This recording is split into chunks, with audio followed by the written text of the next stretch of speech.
ProPresenter 7. So ProPresenter 7 came out right before the pandemic hit in 2020, and since its release, we are now on our 12th update, feature update to the program. We have done basically the equivalent of ProPresenter 8 and 9 and almost 10 worth of feature updates when you compare the difference between ProPresenter 6 and the original release of ProPresenter 7.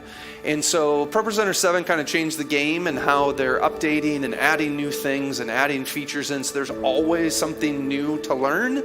What we're going to focus on in this class is more talking about how do we make ourselves a little bit more efficient so that we don't waste time in the program, and make ourselves a little more fast and flexible, right?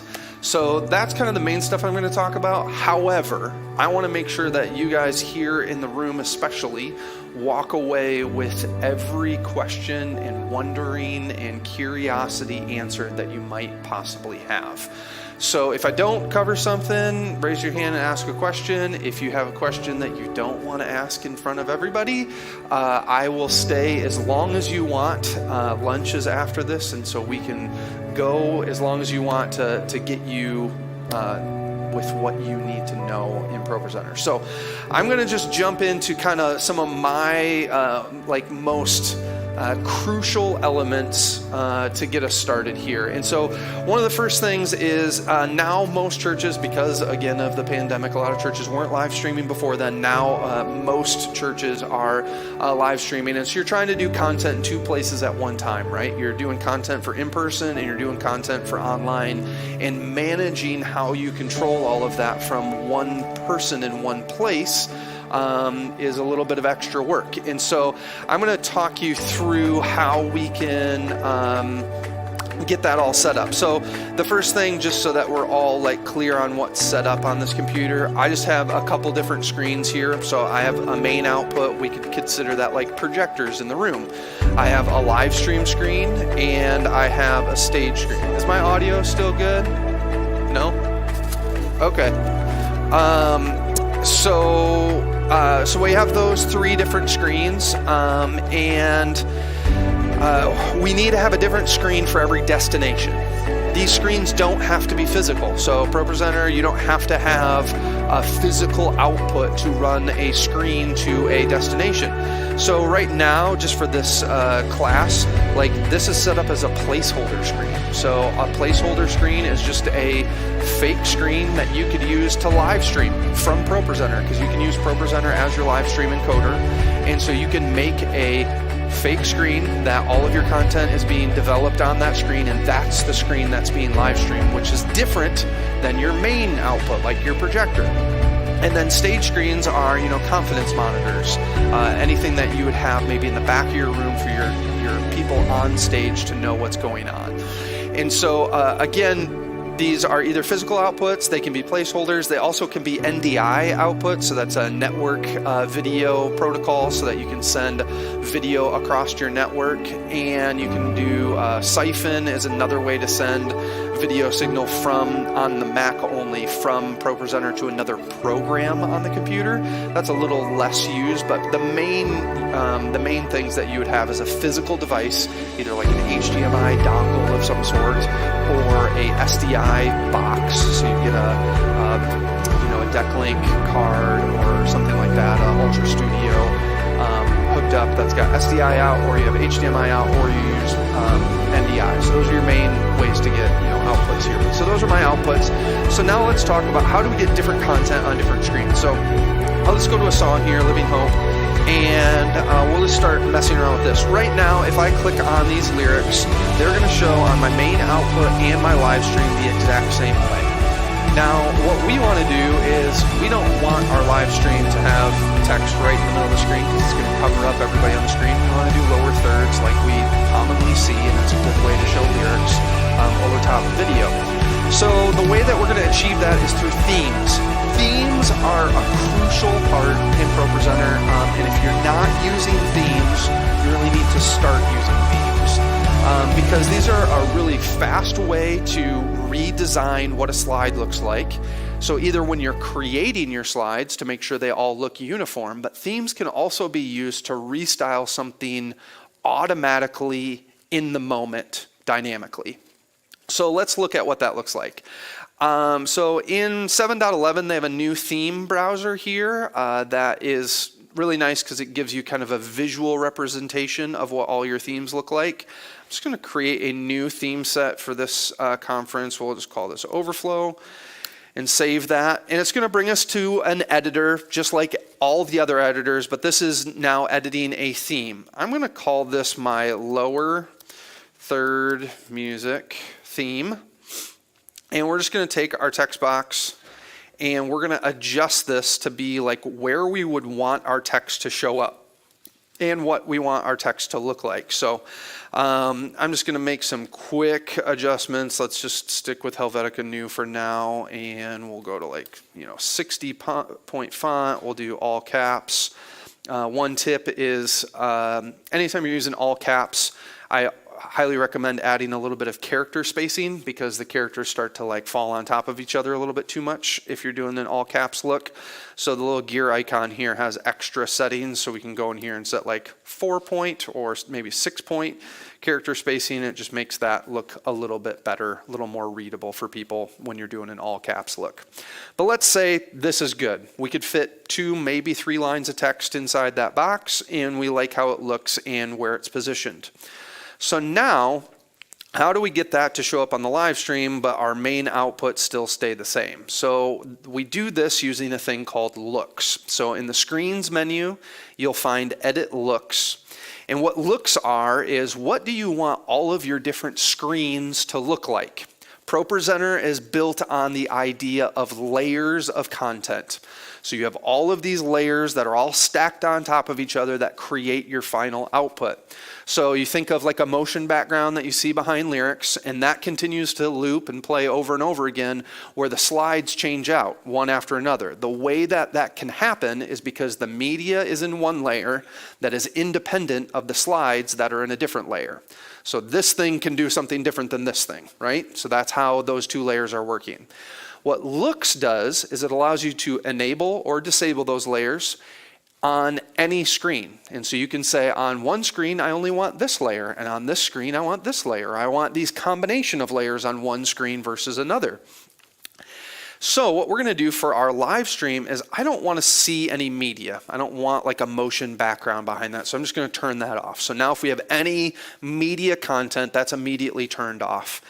And the slide layer, instead of just having the slide layer, we can click this button here and it will actually allow us to choose a theme to restyle our slides dynamically right in the moment. And so we'll go in here, we'll find our Overflow right here theme, and I'll select that lower third music one. So now this look, and I'm gonna actually redo this real quick. We're gonna remove alternate theme. And I should have started by saying, let's create a new preset. So I'm going to create a new preset, and we'll call this music. And for music, we're going to turn off the media layer, grab that overflow one. And then I'm going to say make live. So now let's see how this, how this all works. So let's throw a motion background on. We have some slide content here, and so that's what our main output looks like. And when I switch over to the live stream, no motion background and text is in a lower third. And that text is being put in that lower third dynamically. We didn't have to go in and reformat every single slide.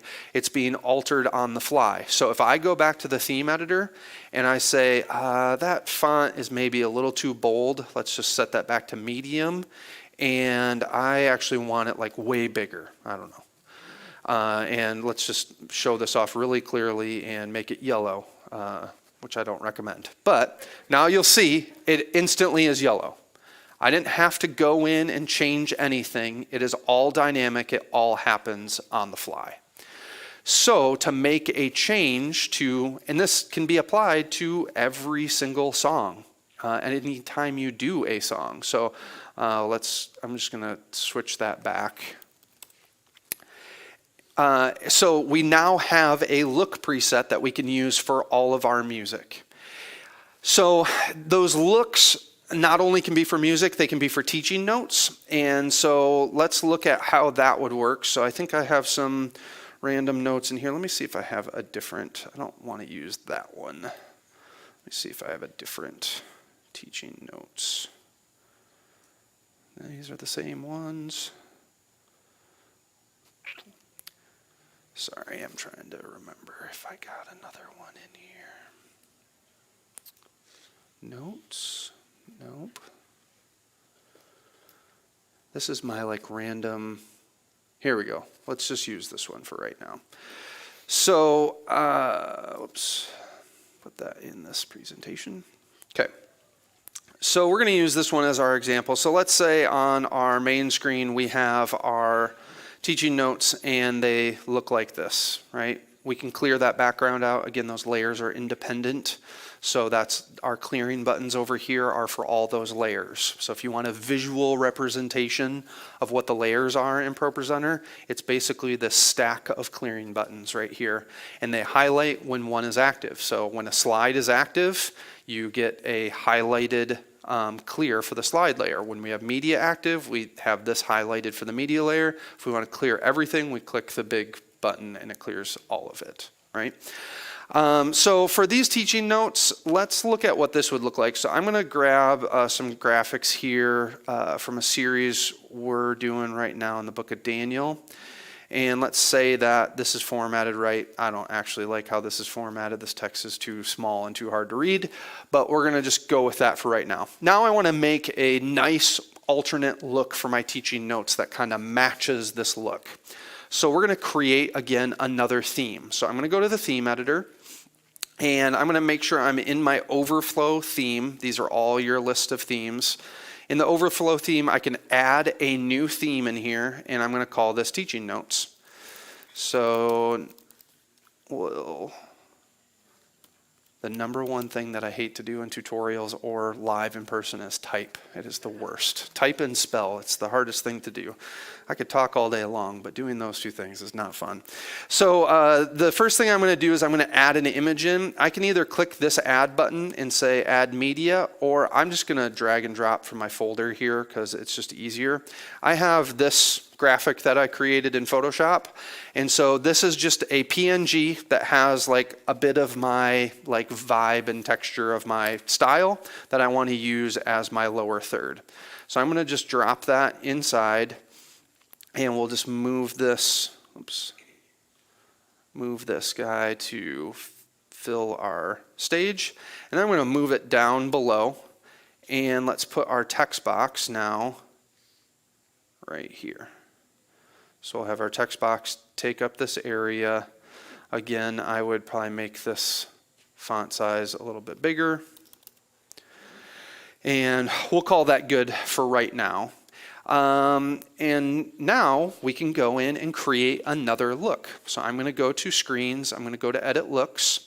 And let's make this not so big.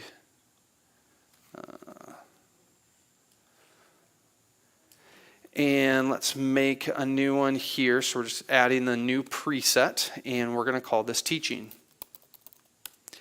And for teaching, we're going to do the same thing that we don't want to see the media layer. And for the presentation layer, I'm going to use my theme that I just created, teaching notes. And now let's check out what this looks like. So I'm actually not going to make that live right now. So currently, actually, let's set this back to default. So if we set this to default, all layers are in all places, right? So my main output and my live stream look exactly the same. I'm switching between those two previews. They're exactly the same.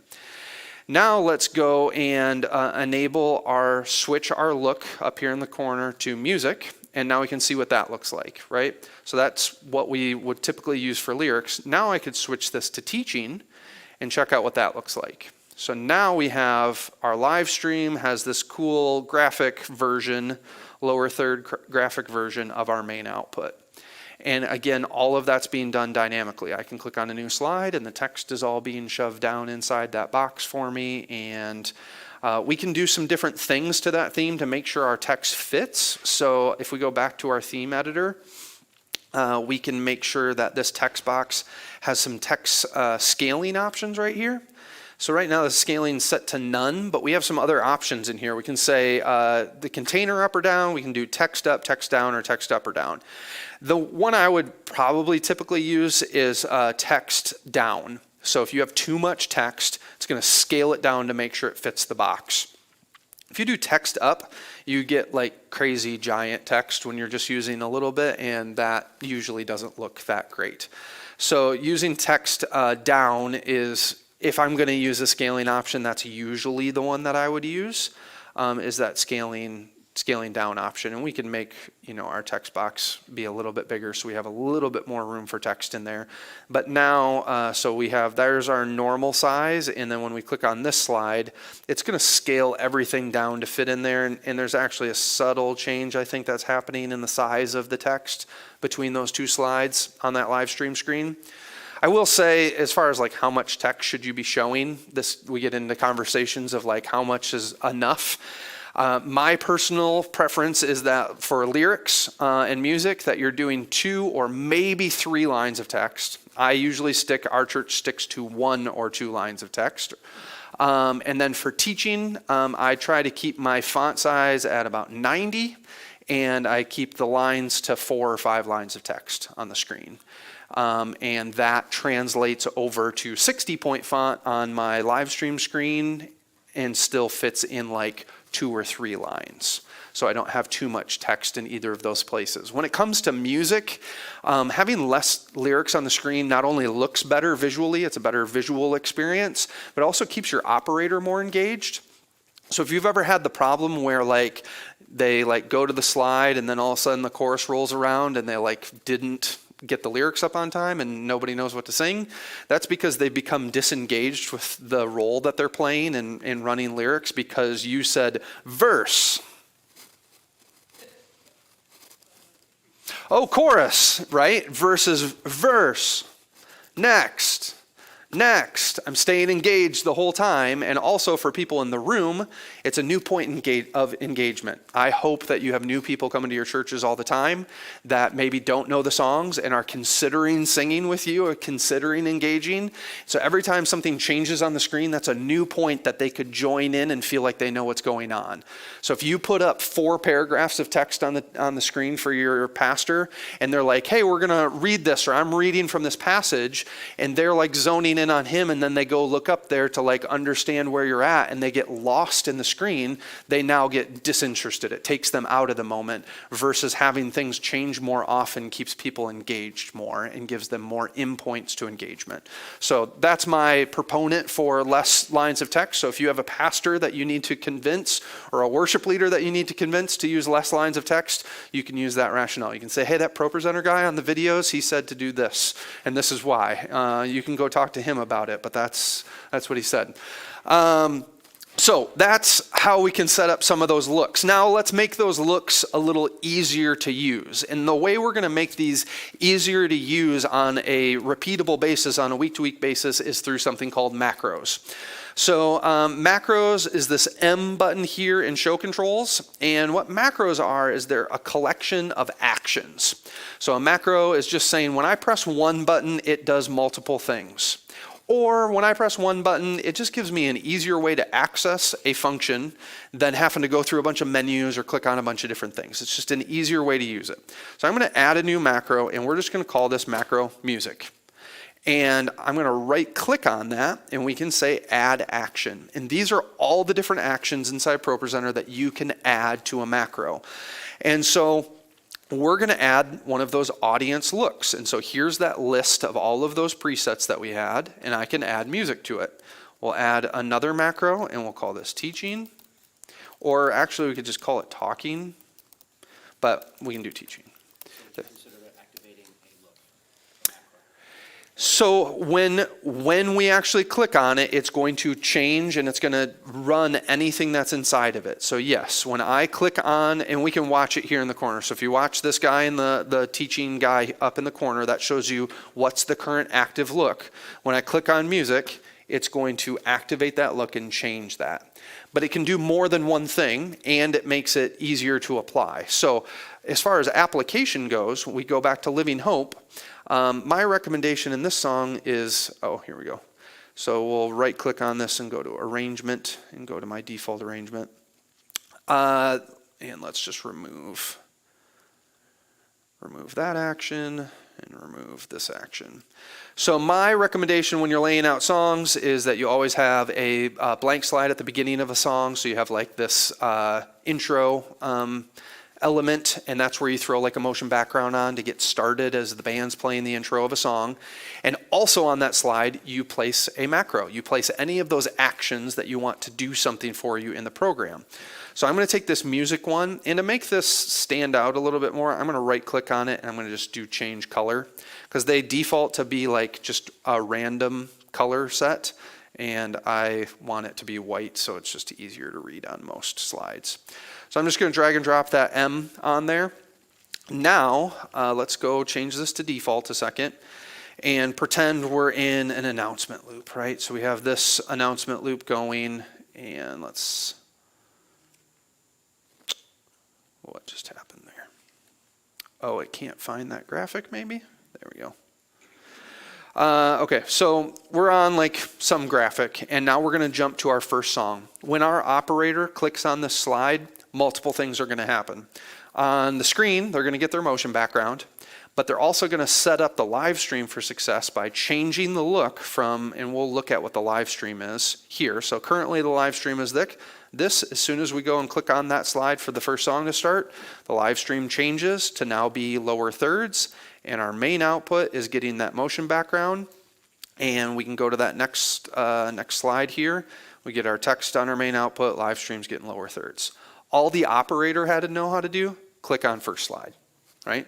Job for the operator, click on first slide, go to next slide, right? Make it really simple, really easy. Operating Pro Presenter should be something that you could really throw anybody into the booth and just say like, just click on the song and just go through it. Always make sure to click on the first slide. That's my number one rule to teach people, is always click on the first slide. No matter how far behind you are, no matter how spontaneous things might have gotten, click on the first slide before you go to anything else, because you might be going from teaching to a song and you don't want your lower third for your songs to look like this, because that's what it would look like if you skipped that first slide. You would also not have a motion background, most likely. You would still have maybe a teaching background behind your lyrics. So clicking on first slide will always avoid that. And that macro contains all of that. Now let's look at another thing that we can put in that macro. So just like audience looks, I created a look for music and I created a look for teaching, we can do the same thing for that screen, the screen in the back of the room, our stage display. So we're going to go to More and go to our stage editor. This is where we create what the stage screen looks like.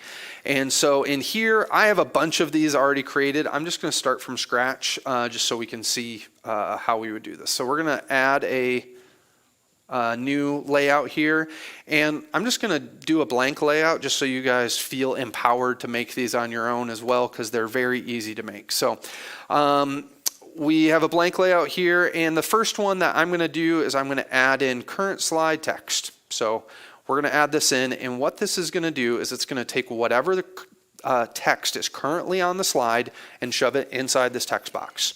You're never going to see any text in here except current slide text. That's all it's ever going to say in the editor. And for this text box, I'm going to set the scaling to be scale text up or down, to make it as big as we can make it, because we want to make sure that people on stage can easily read what's going on. Now we can set a default, so we could say scale text down, and we could set a default maybe of like 120, or even more than that if we wanted to, 200. So that's kind of like the default size, and then it only goes down from there, or you could set it to scale up or down. The other thing that I'm going to do is I'm going to add in next slide text, and it's going to give me another text box, and I'm going to put this at the bottom of the screen, and this is where the text from the next slide, whatever text is on the next slide, is always going to show up inside this text box. And for this one, all I'm going to do is change the color of this to be like this yellow color, just so it's a little bit easier to differentiate between the two. And we can do the same thing that we could set the scaling on this here. So we could set the scaling on here, or we could set a default size. I'll just set a default size because I don't want it to be quite as big. So we'll just set it to like 90. And we could say scaling, scale text down. So it only makes it smaller. It's never going to get too big. And we'll name this layout music, because this is for any time we're doing music, right? So now we can go in and we can go to our music macro, and we can add that change into the music macro. So I'm going to go and say add action, and instead of an audience look, I'm going to go to stage this time.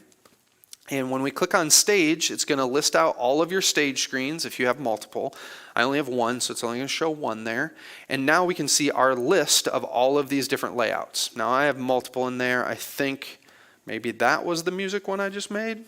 I don't know. There's multiple in there. So we'll get a music layout when we click on this. So currently, our stage screen looks like this. And let's switch this to be something very different. So here's a layout here's what our stage screen, well, we already switched it. So when I clicked on that macro, it switched our layout. I had switched the layout to be this, right? That's showing kind of a preview of what our screen looks like. And now when I click on this slide that has a macro on it, and that macro has two different actions: change audience screens, change stage screens. Click on that, and now it's changing my stage screen and my audience screen at the same time, right? So this makes it so I've done this work. It's taken me a few minutes to do this, but now this is done. Now all I need to do when I add in a new song is go in here, grab music, drag and drop on song. Done. It's now going to take care of all of those actions every single time, and I don't have to think about that, and I don't have to train an operator on that. So we can make sure it's on. All of these already have it on it, because that's just the way that I set up all songs. So we can do the same for teaching. So I'll show you the other layout that I would do for teaching layouts. So stage editor. And there are some pre-built layouts. So these are all pre-built ones. So there is a current and next slide text one there, and some other ones in here. Let's add another blank one though. And this one we'll call live or mirrored. And what we're going to do for this one is we're going to add a screen preview. What a screen preview does is it shows you exactly what is on a screen, exactly the way it's showing. So it's going to show you full motion, all of that kind of stuff. It's just a way to see another screen. I'm going to put the main screen output on there, and I'm just going to drag this to be the size of the whole slide. And it will scale and show my main screen there now. So now it's just basically duplicating it. The only other thing I'm going to do is just add some clocks. So I'm just going to add a system clock, and we'll just make this a little bit smaller and put it down in the corner. Change my text scaling to scale up, and add a shape. So the shape settings for this allow me to add a background color. So I'm just going to go to fill. We have a lot of different fill options, but we're going to just do background color and set that to black, just so it's really easy to read that. And we can put that down in the corner here. And then I'm going to duplicate that one more time. I just did copy and paste. And instead of this being a system clock, I'm going to change this to a different type of clock. So if I go to my text settings, this is where ProPresenter is really cool, because it lends itself to do all sorts of creative things. It has this thing called linked text, and that's how all of this is actually being generated, like the current slide text and next slide text. It's all done through this linked text option. So right now, this text box is linked to the system clock. Instead of linking it to a system clock, I'm going to link it to a timer that we can use to show whoever's on stage how long they've been on stage or how long they have left on stage, right? So I'm just going to set this to that first timer. And we can set the formatting of this. So I'm going to set it that it doesn't show hours, shows minutes and seconds, and does not show milliseconds. So I'm just turning those off. Milliseconds is a little intense for people on stage. I could see scenarios where it would be nice for like a game to have that, but when somebody's talking, they don't need that crazy rapid millisecond timer going on there. You can also in here add color triggers to say when this hits 0 seconds, change to red and now start counting a different direction. So you can do different color triggers there. But for right now, we have a timer in one corner and our system clock in the other corner. And we have our layout here, which we've called mirrored. And so we would use this for teaching. So I'm just going to right click on teaching, add action, stage, and we'd go in here and we'd find mirrored. And now we can look at, so our current main output, let's go to like our teaching notes. Where are these at? Here we go. So I'm going to just drag and drop my teaching macro right on top of this slide. And so when I click on that, it's going to change my main output and show all that stuff there. Our live stream is showing this. And our stage screen now shows a mirrored output and it has a clock. And it has a timer, but the timer's not doing anything yet. But we at least have a timer there. To make the timer do something, we just add a timer to this teaching macro. So we can go in here and we can say add action, timer, and we used this first timer. That's important to make sure that's the same. And we can say timer, start, and what do we want it to be? Do we want it to be a countdown timer, a countdown to a specific time of day, like 11 a.m. or 10 a.m. or whatever, or an elapsed timer? We are not in a like crazy time crucial environment where like you have to be done at this certain time. We want to make sure people on the stage are aware of how long they've been up there. So we use elapsed timers most of the time, or pretty much all the time. So I'm going to set that to be an elapsed timer. So now if this was, let's say, the first slide of our teaching notes, we'd click on it and that would trigger that clock to start, and it's going to start counting up for us. It's changed all of those layouts and all the outputs, and all I need to do every week when I get new teaching notes is drag and drop teaching onto the first slide of the teaching notes. And everything else is taken care of for me. So this is streamlining that whole process so that week to week, we're not reinventing the wheel all the time. We now have just a couple things here that are going to do a ton of work for us and make it much easier on the operator. Anybody have any questions about any of that stuff? It might be old news for some of you, but it is like some of the most crucial things to make production go smoothly. Yeah, go ahead. Can you add a macro to all the songs that you have in there at one time, or do you have to load each song up and do it one at a time? Yeah, one at a time. Okay. Yeah, there's no way to like batch process that. You can reformat all of your slides, like re-theme them all at once, but you can't add a macro to all of them at once. And when it comes to, if you guys have just recently switched or you're thinking about switching or whatever, I recommend just slowly building your library and not doing this like, let's add every song that we've ever done and let's all have it be there ready to go, because we can add songs really quickly. So just as a reminder, so if we just hit search in the main toolbar, and if you have CCLI, shoot, I got logged out. Let me see if I can get logged back in on here a second.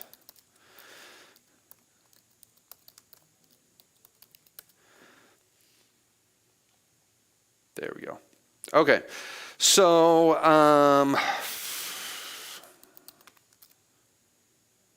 let's say we're going to do Battle Belongs, right? So when we hit import, finding a song is pretty fast. We can hit import. There's also multi-tracks integration, which is great as well. I just don't have a multi-tracks account. This brings us to this same theme area, right? So we have this same option to choose what does our text look like when we first create it.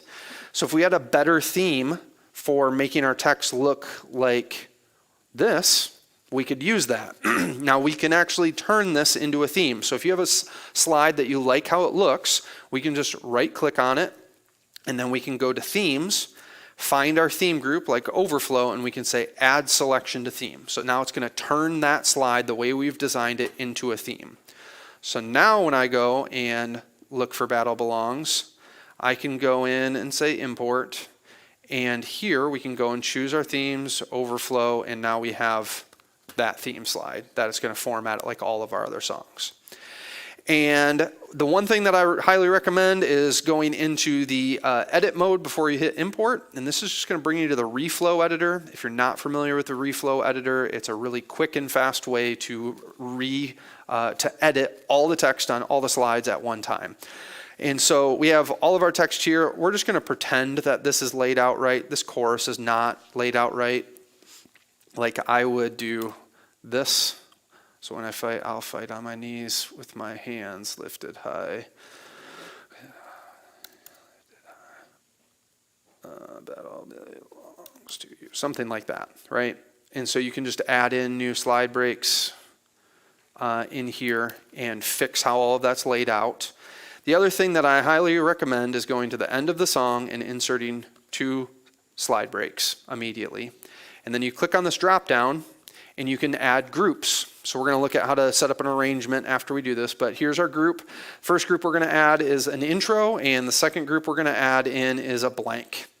So those 2 groups are very versatile groups that will make it much easier to create an arrangement of our song, but we'll pretend all the other stuff is set up the way we want it to, and we'll say import. It's now imported our song, and let's say we're like live in the moment and we need to like go with that song that they just started singing. All we would need to do is we could just click on macro. We don't even need to drag it to the song, and then we could just start going. And all of our screens are looking the way we want them to. We don't have the right background on right now, so we could just like live click a background from the media bin, and that would start going. If we had a second to set up the song, we would do it this way. So we're going to click on this little 3-box button, and that's for arrangements. And what arrangements do is allow you to relay out your song in the way that the band would lay out a song. The band has a verse and a chorus. It's always the same chords in those 2 sections of the song. They just reuse it in different points in the song. That's the same way we're going to build this song. So I'm going to add a new arrangement. I'm going to call it normal, and we can go through and start setting this up. So I'm going to start the song with an intro, and then we do a verse and we do a chorus. There's an instrumental, so I'll do a blank. We do verse 2, we do another chorus, and maybe there's a short instrumental before that one. This miscellaneous, I think, is the bridge.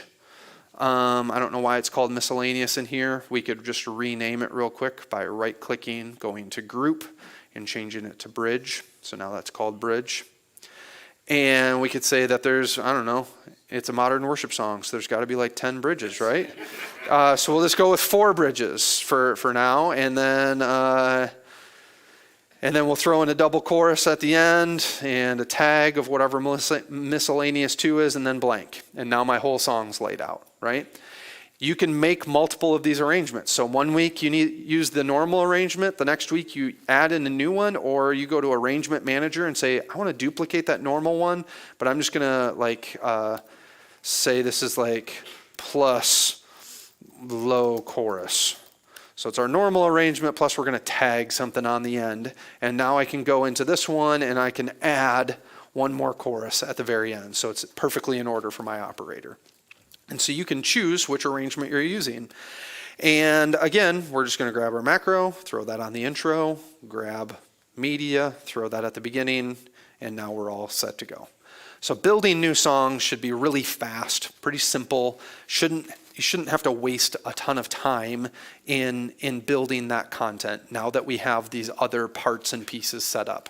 Because I don't have to think about formatting. We have our standard look for what lyrics look like. We have our standard.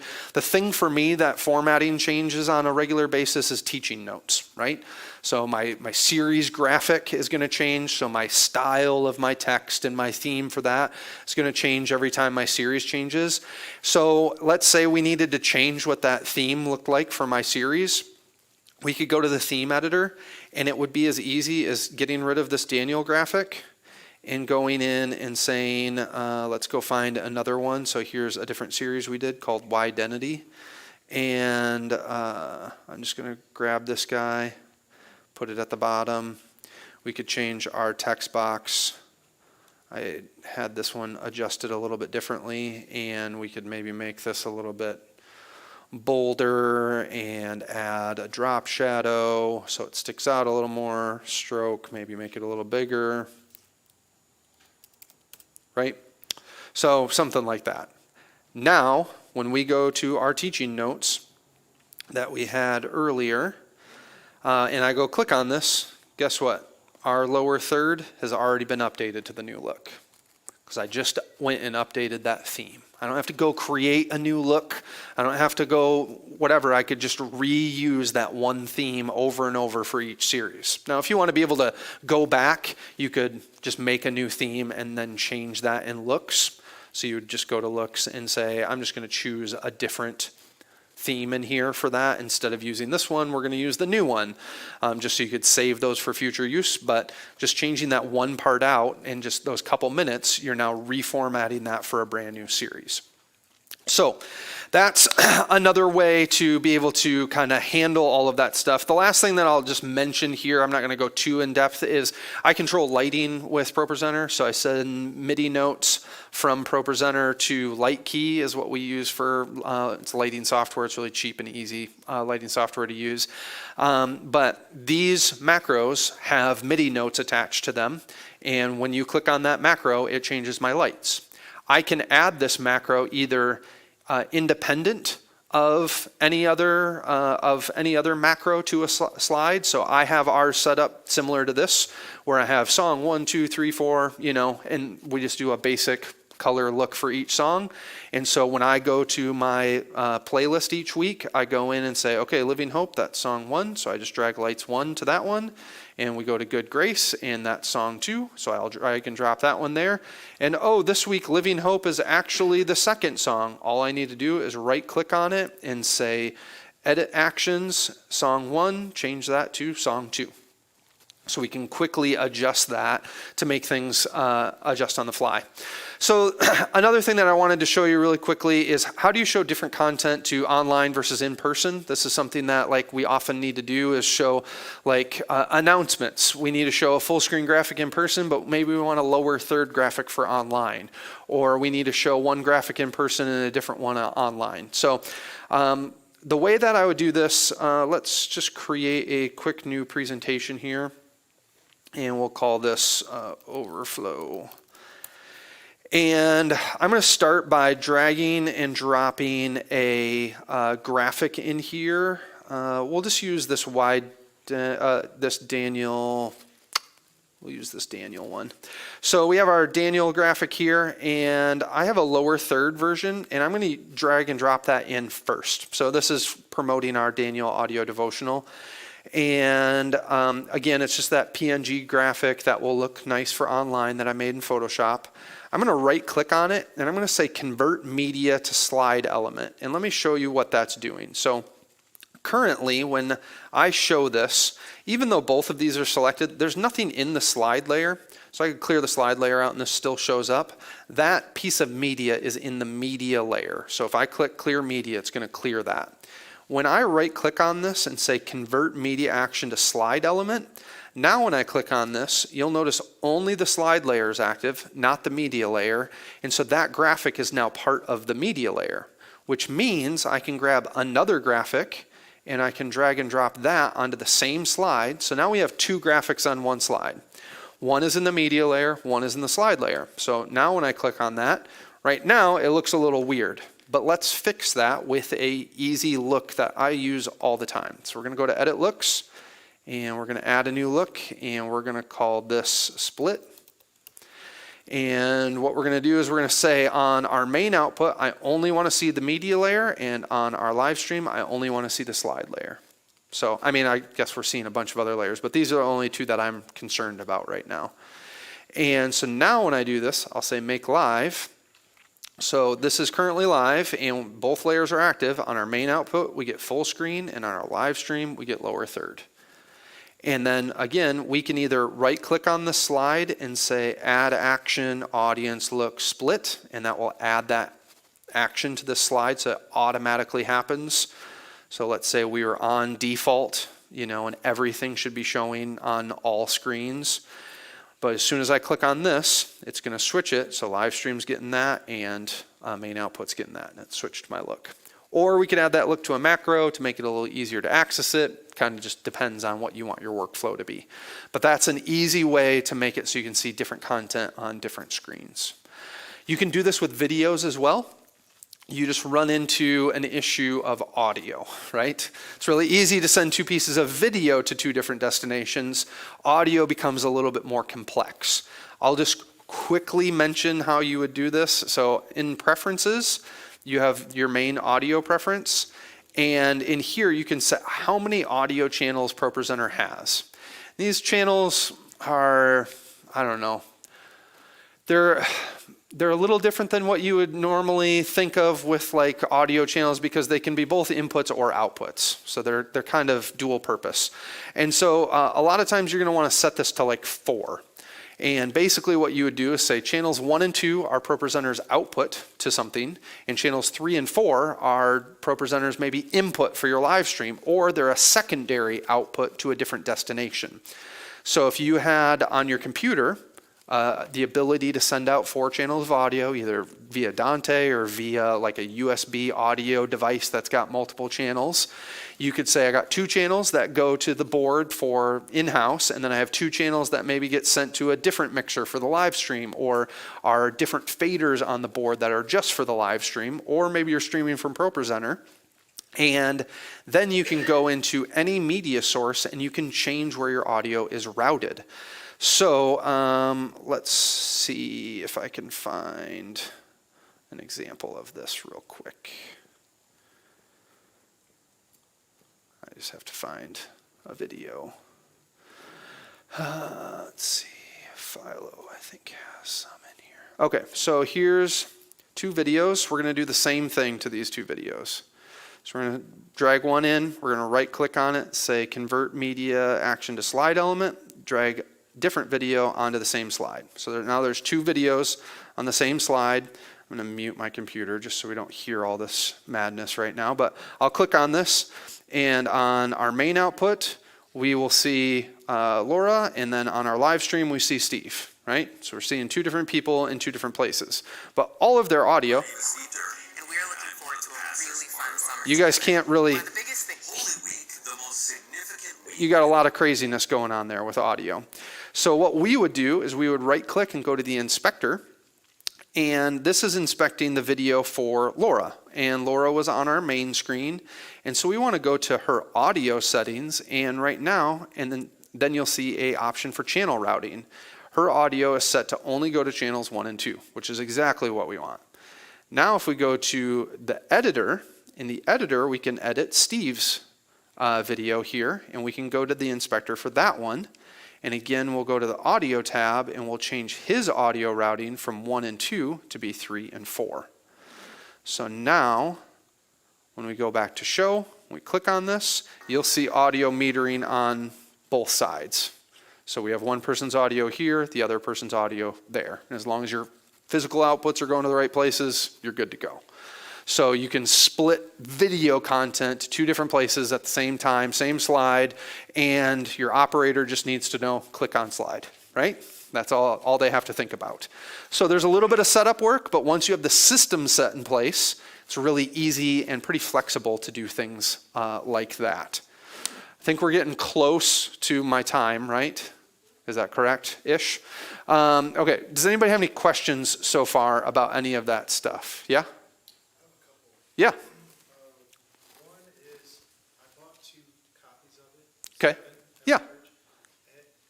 Is it subscription based in that when it runs out after a year, they don't give you bug fixes and updates, or does it like lock you out? Correct. Yeah. So, so ProPresenter is what you would call a maintenance contract. So ProPresenter Plus. So when you buy ProPresenter, you buy the software and it's yours to keep forever. And when you buy it, you get 1 year of ProPresenter Plus, which is support and updates for a year. And at the end of that year, you keep that version of ProPresenter forever. It'll never be taken away from you. You can always use it. When you pay to update ProPresenter Plus, you now get another year of support and updates. And like I said before, since ProPresenter has launched at the beginning of 2020, we've had 12 updates. We're in beta for the 12th major release update, plus all of the bug fix updates that are in between. So there's tons of new features that are being added. So I don't actually work for the company. I just do the tutorials for them, but that's kind of how that works. So. Okay, so the other question is, when you drug something in from the desktop, Mm-hmm. the folder, where did that save to? Do you have to create a bundle at the end so that, when you throw things away off the desktop? Sure. Yeah, so how does ProPresenter manage media is kind of the question, the overarching question. There's a couple different ways you can have it set up. I believe by default, and I'm trying to remember which tab this is in, probably the advanced tab here. Yeah. In the advanced tab, there's this media repository, and I think by default it is checked. And what that means is every time you bring media into ProPresenter, it creates a copy on your computer in a centralized folder. So you could delete it from your desktop and it's using that centralized copy. However, this can become very problematic because if I bring 10 gigs of video into ProPresenter, I now have used 20 gigs of space on my computer. So your 100 gigabyte library of motion backgrounds now takes up 200 gigabytes of space on your computer. So I personally like to be in control of how I manage media, and that's why that box is not checked. So I make sure that all of my media is properly stored in folders that I know on my computer that I'm not deleting from. So I'm not bringing stuff from the desktop. I have, and I don't know if it's still set up here. Yeah, so here's our watermark media folder. And in that folder, I had like a worship backgrounds folder that has all of the different types of worship backgrounds in it. And so that's how I organize all of my media. And then like I had a series folder that has all of the different series packages all saved inside that folder. So I'm managing that how I want to instead of having ProPresenter do it, so I don't end up with a bunch of extra stuff clogging up my hard drive. Because like the new Macs are wicked fast, but you way overpay on storage, right? Like, hey, it's $400 extra to get twice the hard drive space. I'm like, that hard drive costs like 15 cents. This shouldn't be that much more. You can use an external hard drive. So I actually run all of my motion backgrounds from an external hard drive. So all like on, this isn't our main computer, all of these folders with all these different types of motion backgrounds, all of that's on an external hard drive. And I've not run into any issues. That used to not be the case. Nowadays, as long as it's H.264 encoded, you're good to go. If you're trying to run like ProRes, like 444 video off of that, you're gonna probably start running into some laggy issues, but you shouldn't really be running that codec in ProPresenter anyway. Yeah. I haven't built the slides in a while. I know since there was an update, I kind of lost where you can find the backgrounds in ProPresenter. Okay, so there. I know that changed during one of them. Well, it's always been in the bottom, and it's just this media button here at the top. So you're just going to click on that button, and that brings up your media bin. I know at one time we had it where you could search for it in the bottom. Yeah, so you can filter through any folder, and on the sidebars, all of the different folders or media that you've brought in. You can, so the way that I do media, just as a organizational way, and again, this is the like choosing which way you want to manage it. Do you want ProPresenter to manage it or you? Part of the reason that I do it the way I do is because I use smart playlists, and the idea of a smart playlist is all you do is grab a folder on your computer and it automatically brings in all the media content that's in that folder. If I add new media content to the folder, it automatically gets added to ProPresenter. I don't have to re-import anything. I just have to organize it on my computer. So if we go to the desktop, I wouldn't do this on the desktop normally, but I have this geometric folder. So I'll just say okay to that, and it's going to automatically bring in all of the media that's in that geometric folder. Now, if I would go and let's say take one of these videos that shouldn't be in there, I'm just going to move that into that geometric folder. If we come back to ProPresenter and scroll down, we now have that announcement video automatically in there. I only had to organize it once, and now it's organized for me every single time. So as you download new content from media providers, or I have a site that all the content's free, churchmediadrop.com, that you can get free stuff at. As soon as you download that, you just organize it properly and have that linked folder, and you're good to go. So I'm not sure why you're not seeing it. This is where it would be. So you'll just have to double check that that media button's there and then look and see if your playlists are over here on the side. The one thing is the sidebar is collapsible. So if you click that button, you might have collapsed the sidebar. And so you might not be seeing all of your folders. So that could be the other thing that you're missing there. Yeah. So my pastor uses PowerPoint PowerPoint? Of course your pastor does. Pastors love PowerPoint. So how do we quickly get like your lower third, like teaching notes in his slides? Because he wants to have his slides the way he has them. Yep. How do we quickly be able to get those, merge those two to where we can, on a Sunday morning when I get the slides in, I can easily put those in? So you start the conversation with your pastor like this. I would love to have your slides be lower thirds. Your slides can't be lower thirds if you make them in PowerPoint. It's not possible. That's the starter of the conversation. The next part of the conversation goes like this. You can create and do pretty much everything that you do inside of PowerPoint, inside ProPresenter. We don't have to pay extra for you to have ProPresenter to create your presentations. You can work on them on your own computer. Admins can help you. You can do whatever you would normally do, and you can send that file to me, and then I can make sure we have lower thirds for you. So that's the way I would have that conversation. There is no way to, because when you import PowerPoint into ProPresenter, it turns it into a JPEG, and that JPEG can't be reformatted on the fly. There is no way to do that.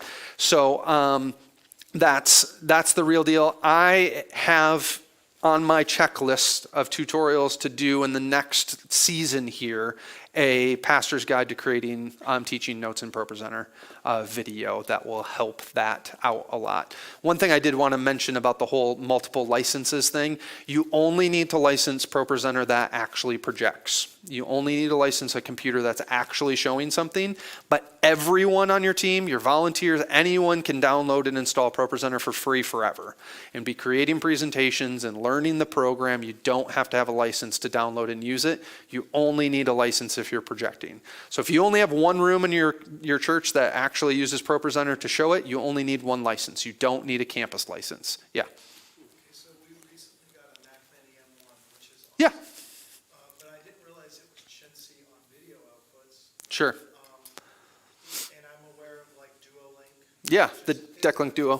So we've always had just main presentation and person assembly. Yep. We want to add a stage display. Is there like a USB-C to HDMI that I can get to buy time? Yeah, so Apple has like their own limitations on how they do displays that makes sense in certain areas. It doesn't make sense in a lot of other areas. Technically, that M1 can drive the amount of pixels that equate 15 HD screens, but they limit it to 2 on the computer. So that's why you can get these other cards to do a ton. So you can get a Decklink Quad and add 8 outputs to that computer, and it's not going to add much workload to it. Decklink Duo 2, you get 4 outputs.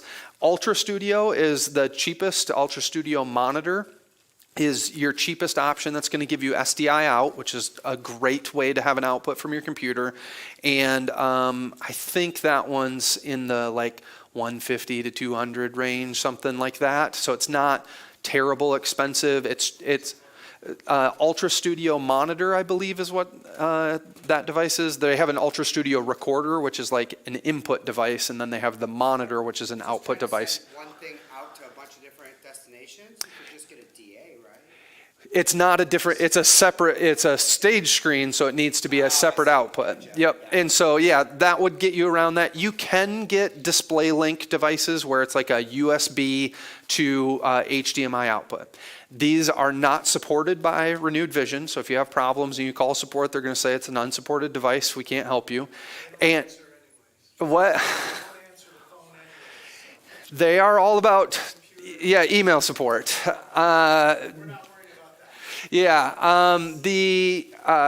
The problem with those devices is they tend to run into issues every time the operating system gets updated.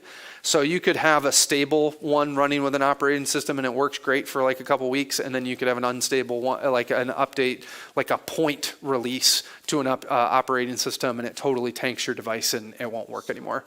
Theoretically, I could get a USB-C to HDMI to buy time, and I don't turn on automatic updates. Yeah, as long as you can get it working. Somebody posted in the Facebook group today that like, hey, I had one and I'm waiting for my card to come in the mail. I tried this other one, updated the newest drivers, made sure to do all the permissions, and it actually works. I'm thankful, but I'm not like trusting it too much.